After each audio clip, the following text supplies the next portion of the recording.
അത്യാഹിതം വന്നാലും നമ്മൾ ആദ്യം വിളിക്കുന്നത് പോലീസിനെയാണ്. അപ്പോൾ പോലീസിന്റെ നമ്പർ നമ്മൾ അറിഞ്ഞിരിക്കണം.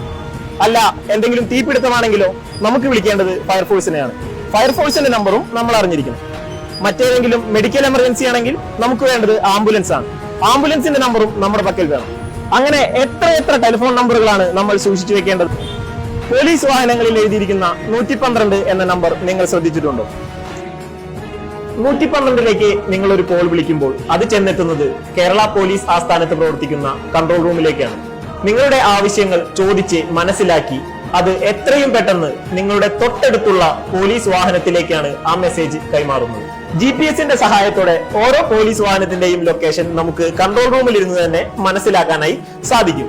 നിങ്ങളുടെ ആവശ്യം എന്താണോ ആ ആവശ്യം ഒരു മെസ്സേജ് രൂപത്തിൽ പോലീസ് വാഹനത്തിലേക്ക് കൺട്രോൾ റൂമിൽ നിന്ന് അയച്ചു കൊടുക്കുകയും അതിന്റെ അടിസ്ഥാനത്തിൽ ആ വാഹനത്തിലെ പോലീസ് ഉദ്യോഗസ്ഥർ പ്രവർത്തിക്കുകയും ചെയ്യുന്നതാണ്. ഇത് കേരളത്തിലെ കാര്യം.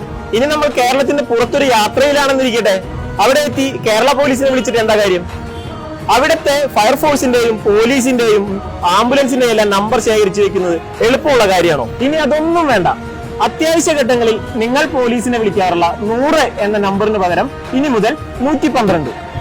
രാജ്യം മുഴുവൻ 112.